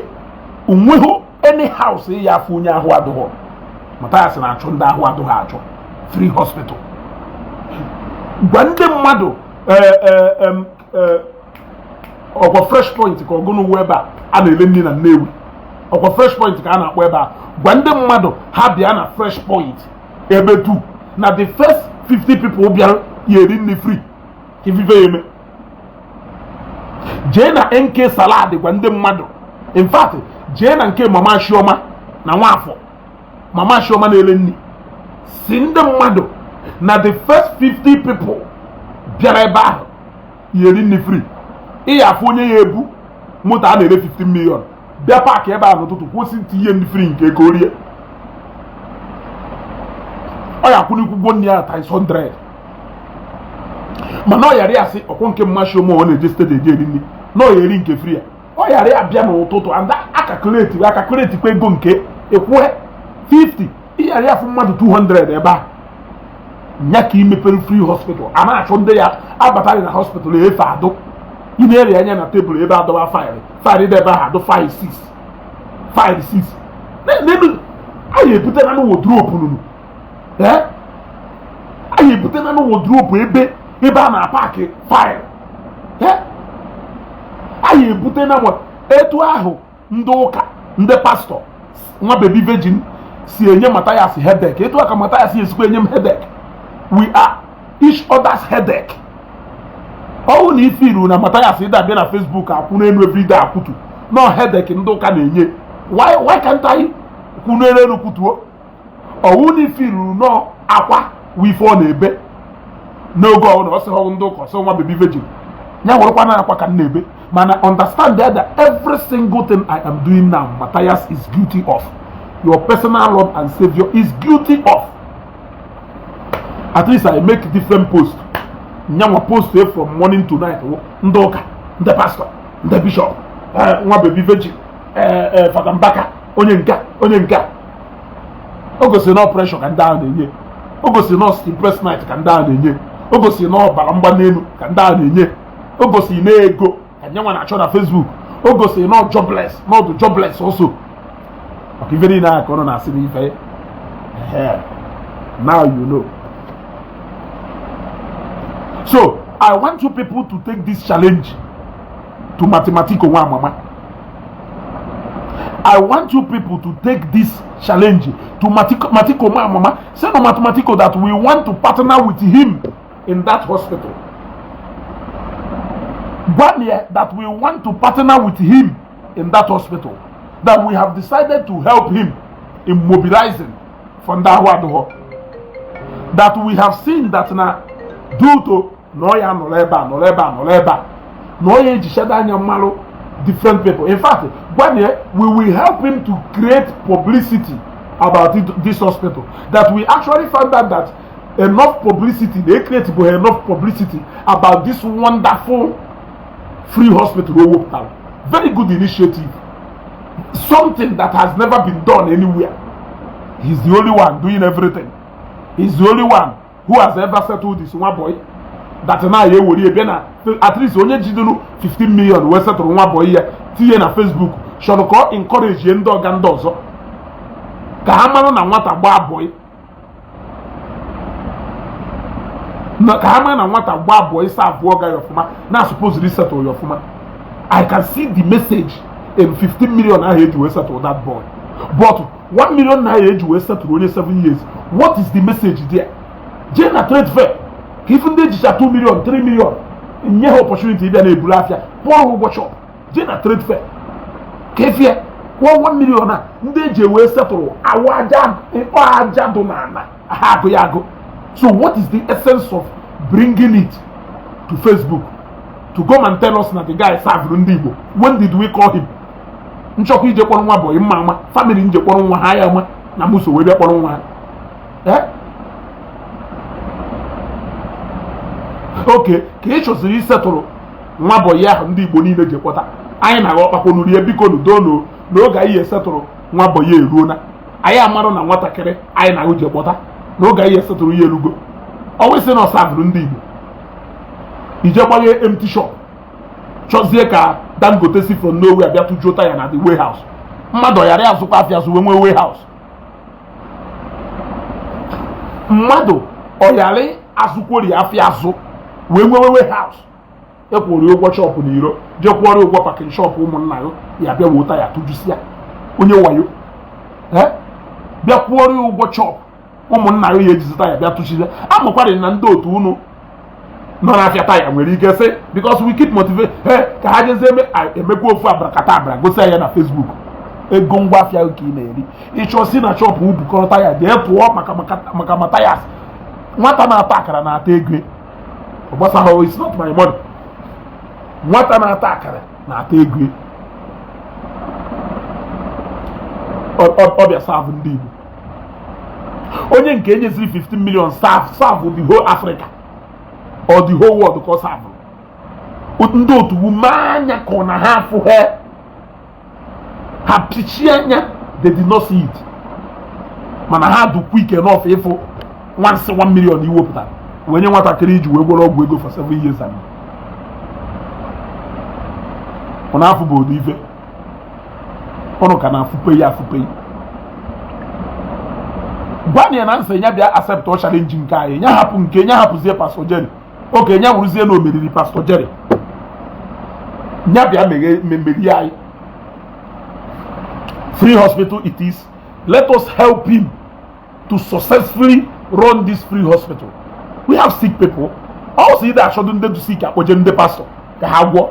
Kainye nuru ga karo kwesira ine ogwi Igbo. Kainye nuru ga kachota nda ho aduho. Let us help you. Also, either shouldn't the pastor nde ngworo na nda ho aduho. Ha ekpere. Kai shota nuru nda ho aduho ya agwori. The real sick people in a treat. Igwogo oke ọrịa go oke afọ ọrịa ka isokwu nuru kpọta ndị ọrịa na iso mara ndị na-arịa ọrịa. I am throwing it as ntụ ahụ Pastor Jerry si wee throw challenge accept well. Matias, I am challenging you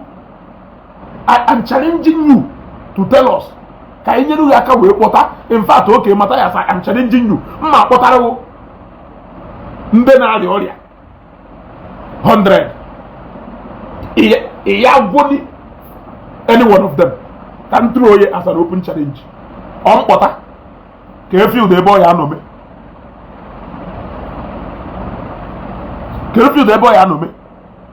gwanụ Matias na mmụnwa wee zugo gwara ya na mma akpọtara ya ndị ọrịa 100 na ọ ya gwoni any one of them. Gwanụ ya na mụ sịrị na ọ ya gwoni any one of them is a challenge. Ọchọ onye tichara ka efield ebe mma akpọtara ha kon deliver ha na hospital ya. Mma akpọ my members ndị otu ha ya support m with 100 for ndị ya nọ admission. Ha ewelute ebe ha fụrụ ha fixie la ma sị na agwọdo n'ọrịa mmadụ na onwe ndị ya da abịa na ana. Ịghọtago? So I am challenging you na mma akpọtara mmadụ 100 na ya agwọni any one of them. Accept that challenge. Also, idebe ntị gara Pastor Jerry kwugharị ha ọnụ ịmapụta. When are you going to accept this challenge? Iji ndebe anyị esiri nri aja n'elu jepụpụta Toyota Sienna gwụla onye local ka ọ na-alụ sepụta sa ebe edelu omenala hospital kedu ife merụ na ihe egosi anyị dị ho ambulance igolu ka ndị mmadụ fụ. Mgbe Ifeanyi Uba mepelu hospital a ọ kpọtara ndị Anambra Progressive ha lụọ na Teaching Hospital Nnewi.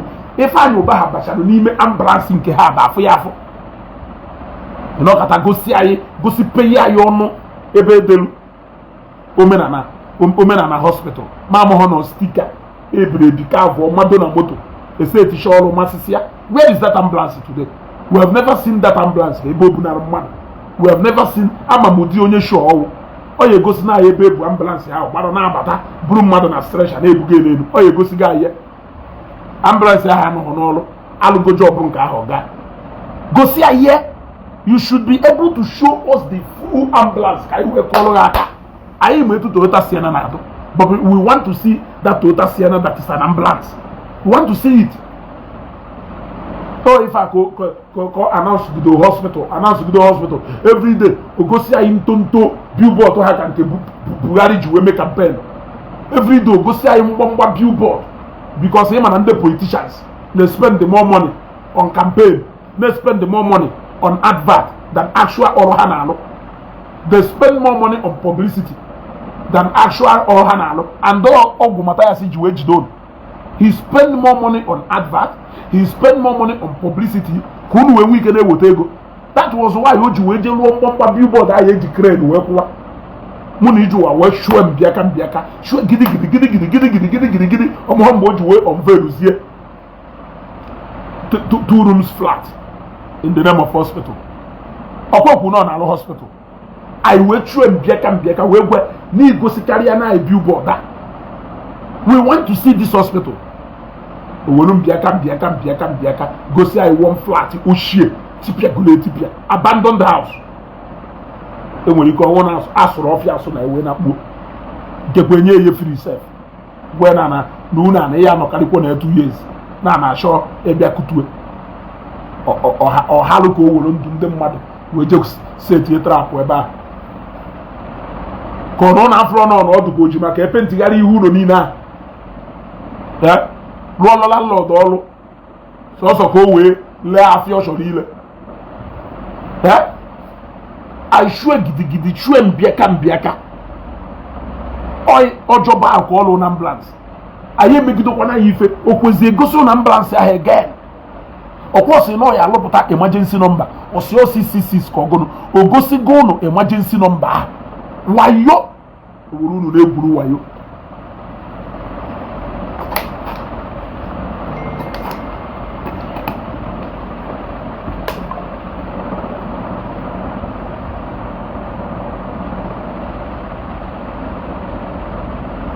onye ahụ wuru ka agbalụ onye ahụ wuru ka agbalụ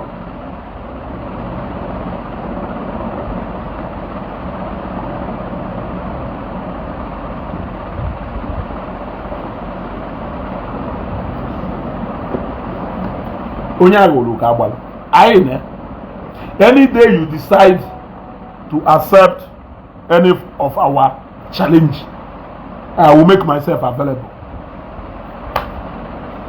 I will make myself available. Yes, perhaps we may start now supporting your foundation. We will start supporting your hospital. But I challenge you to show us that you are going from 100 there. Compared to this part of video, share off. Si na nna challenge na mma akwọta mmadụ 100 na field ebe ọ chọrọ ka mkpọta ha ọ bute na hospital ebe ọ na-anọ na ya ngwonye any one of them na nna challenge those are the real sick people ndị oji ele afịa na fake hospital ya dị na mpọ ndị ahụ oji ele afịa ka anyị kpọtara ihe ndị ahụ adụghọ ụfọdụ na-ana admission 2 weeks ụfọdụ 1 month ụfọdụ ya bịakwụta ana ụfọdụ ya bịa na ọta na-echi nwa drip ọtagolu a na-eje na lab emepụ emekwa a na-adụrụ bizi na anụkata ambulance taya ericha na ericha eburu mmadụ jee for attention na teaching hospital bushigatakwa onye ahụ no her four hospital also my best and he's not even making noise about it. That guy one of the quality hospital. You cannot hear his voice. Or ya pacham. What of Nwavalogo? Specialist hospital do no road. They follow chachalo. Wulu quality sienna ambulance in if you need any to we there. Ya no ye. A lot of people will hospital. Ya no fa.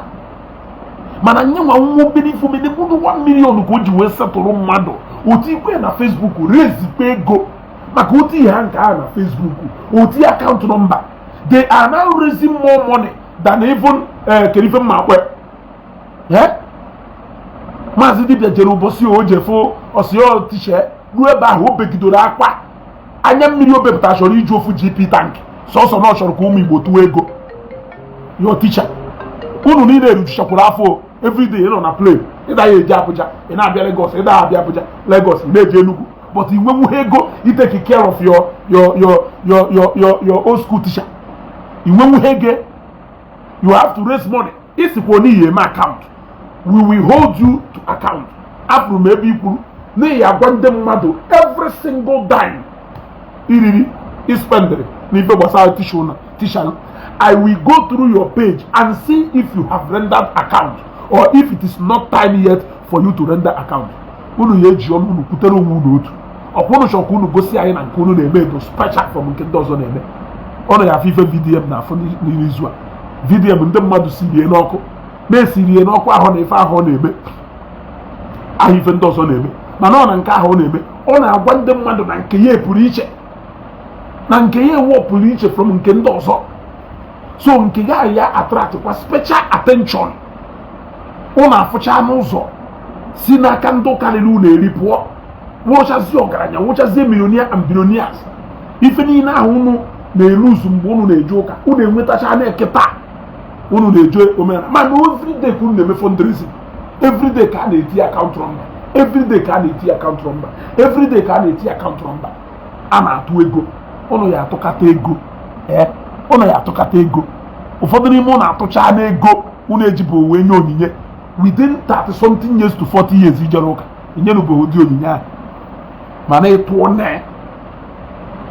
na maazị dibịa bekatara akwa anya m, ticha m negodo ticha mgbegbo ife niile mma n'ụwa ahụ nwoke a mere nji wee marụ ya, fiziks niile mma n'ụwa ahụ nwoke a mere nji wee marụ ya, negodo ticha m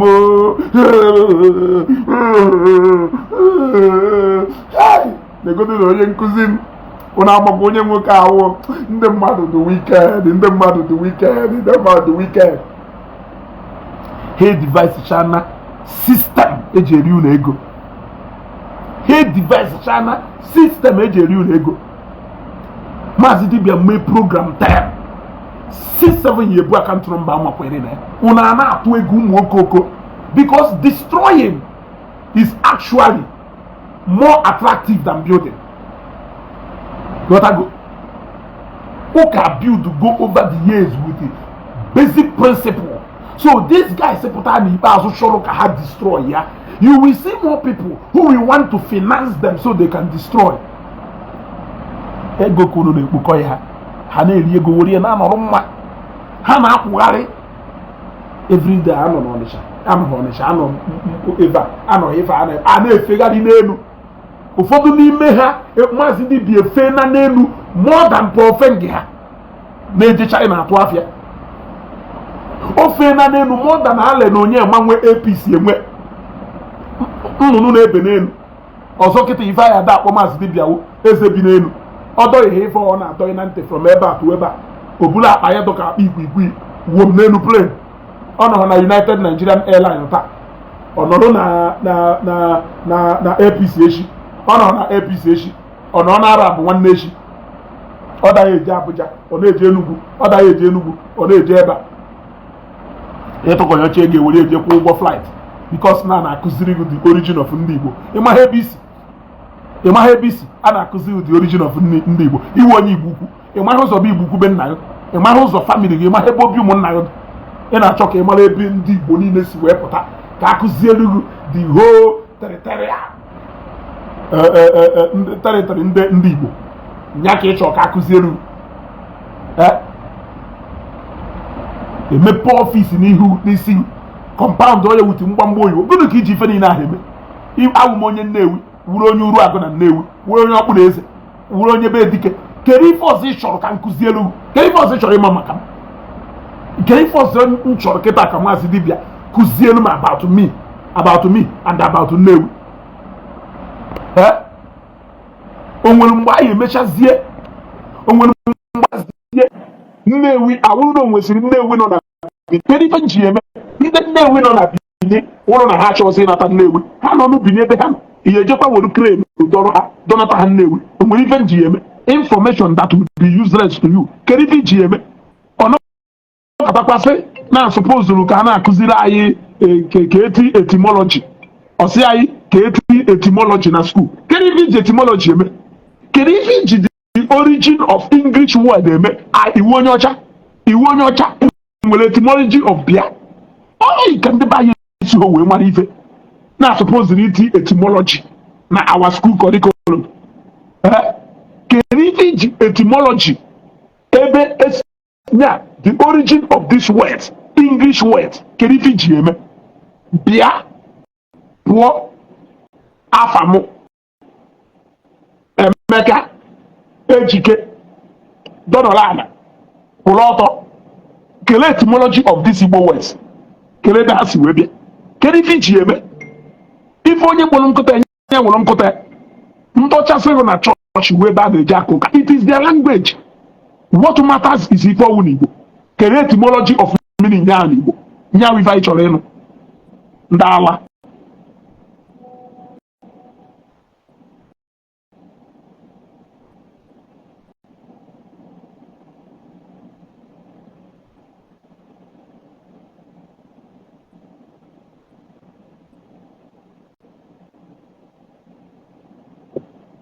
Yeah. If we in the Bible. Look, I will end this broadcast. We are coming back again. And that Ozainage Yata, Makamaz did a discourse. I am picking in the Bayana, Makaina channel, Nebe Matias, Uninka, Maria Pankune, Fefe, Uninka, Fefe. We should introduce etymology. Okay, what is the etymology meaning of wine? Eh? What is the etymology of that word wine? Kelebosi. Now we will start studying now. Kelebe, the English word. Wine usiwebia. Kosi from Latin. Kosi from Scottish. Kosi from Gono. Owolo no bialona Latin mean even at nenu. Bien na English word mean even at auto. Why not? Kosi from Mathias why not? Kosi from Latin. It's a Latin word. Kosi from Obodonde na Latin. I am asking you. Ndocha na English. Sure. He borrow a word from anywhere. If I have borrow mean rubeha ko ubeha. Yes. If I have borrow mean rubeha ko ubeha. Yes.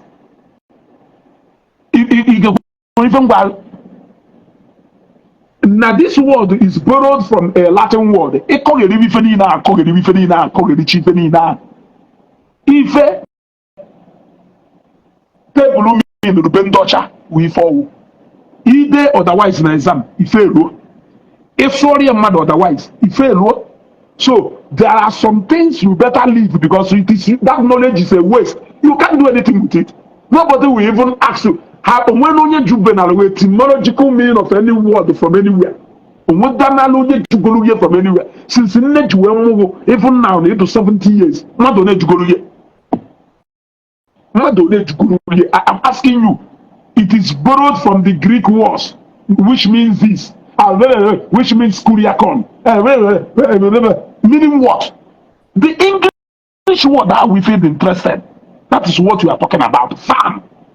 Whether a farm, there been Dutcha, or English word there, or if I want to go, I gotta go. Thank you very much. Peter Dominic is a language is best interpreted in the locality where it's spoken. If in America, in America, while na church we ban the Jacoga, if you're in America, je wotala ha Latin meaning of church. Ndo Latin ka hanaso. Hanaso Latin. How one language abago ni fa ko mi kini pe. Keri bi na actual etymological meaning of that word. Yeah? I am asking you. If they go na Igbo. Ndị Igbo gwarụ na ife a na-akpọ bed wakwa. Ndị Igbo gwarụ na ife a na-akpọ bed wakwa. Ị chọba ka ije chọọ the etymology of bed, or I mean of akwa.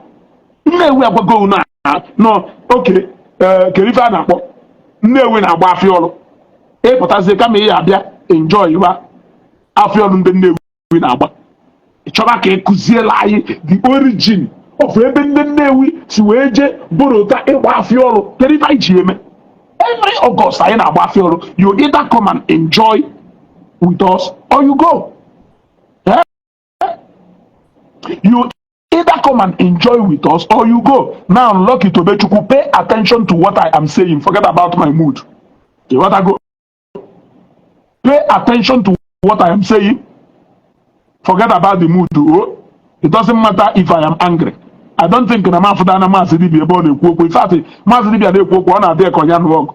Matias in a quote one are to cultivate rock. In fact, he did so Matias no quote why a well swimming pool. So what matters is what he is saying. What matters is what I am saying. I'm not the mood. Yeah?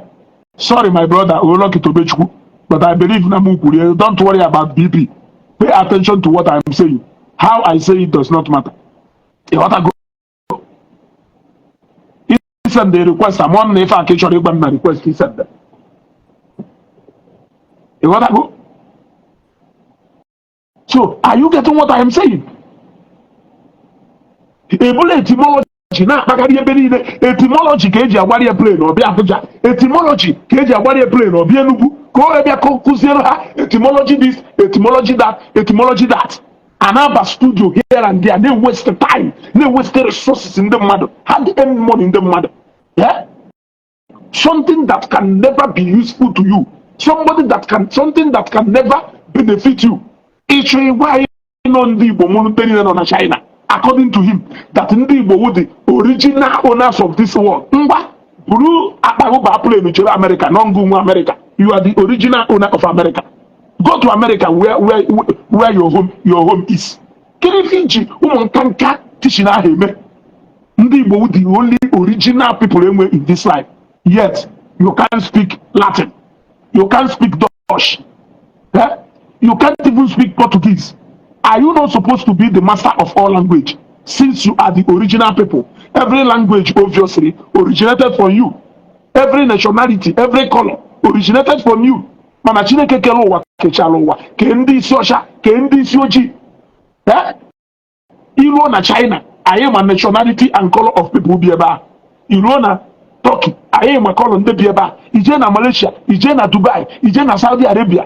But somebody put us saying, no, the original owners of this river, and also in even Yoruba land, ebe a na-akwụ ụgwọ ọmụọnile ka ọ sịrị nọ ndị Igbo nwe na na-agbara ya plane ka ọ dị na-akụziri onye chịkọlụ na ego chebe ha ekwuru na mmebi na-aka adị isi. In fact, ndị mmadụ na-aka hack into the message of destruction carry the message of building because nobody really have time to build. Only few people with time to master the art of building. It is more easier for people to destroy than to build. So that is why you see people giving them money. Ka we na agbagari slippers here. I am a factory na alwe. What say slippers here? Go see between slippers. Same the etymology meaning of these slippers. Can even the etymology? Company na alwe nwere ike uru donkas don lopu na alwe. Can even the etymology go eme? Oh donkas lore fa shinya and those slippers ka hapori. Etymology ahụ na-ekwu onye eme nji igori ndị donka masị m because n'inwetago ndị nwe shirizie gala. What useful? Okay. Of recent now, ndị Mercedes company enwego company na South Africa ha nyere o franchise ka a na-akpọ enweziri Mercedes Benz a na-alụ na South Africa. Ịghọtago?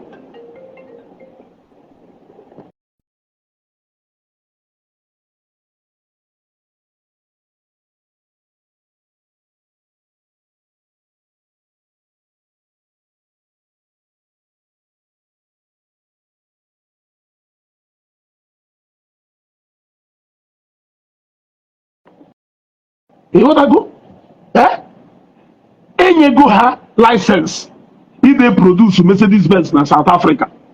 Pata na ebe na Zambia today. Ndị mmadụ egosi Mercedes Benz nke si Germany. Gosi ife eji ama features eji ama nke si South Africa. Njezi egota Mercedes na South Africa bata. Agbango na mama ebe a na-alụ wee je South Africa degote. Ị na-achọzi ka ịgwa m the etymology of ebe a because etymology is more like telling me no ndị Germany na-alụ Mercedes. Whereas in the South Africa license TF features actually. I don't know if you are getting what I am saying. So at the end of the day, they end up saying nonsense. They end up saying nonsense. Since age when I call Walogo, Nandi Boni Nesi Agukundi, no onye so wunka, Nesi Ebedoto. It is just for you to know your origin. I am asking you.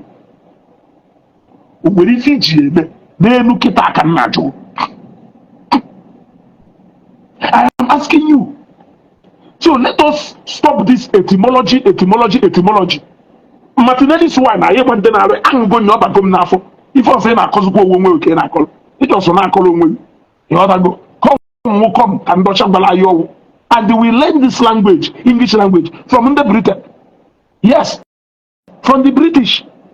Guys, we want English language. So if only in Rubai, Nkai Meriki Kowa, if only in Igbo language. It is not. Whether na heje borota the word understanding from the Portuguese words. It is not your business. They borrow that word. They give it the meaning. The meaning is what it carries. There is no way understanding in a dictionary mean only a Latin understanding of that word. It will always carry the English meaning of that word. So all the same matter, you don't understand me. So what are we saying? I swear in English. I able to can even church na English. Ebe ọgbakọ ma ebe nzukọ ndị ụka. Ahifo in English. Church is that building. Ebe anyị na-eje aka ụka. Ife omenu n'Igbo ebe ọgbakọ ma ebe nzukọ ndị ụka. Ọ bụrụ ife omenu. So kedu ife iwolu nke gị interpret ye. Ịchọ etymology of words. Ije chọrọ na language gị. Ọ na language onye ọzọ.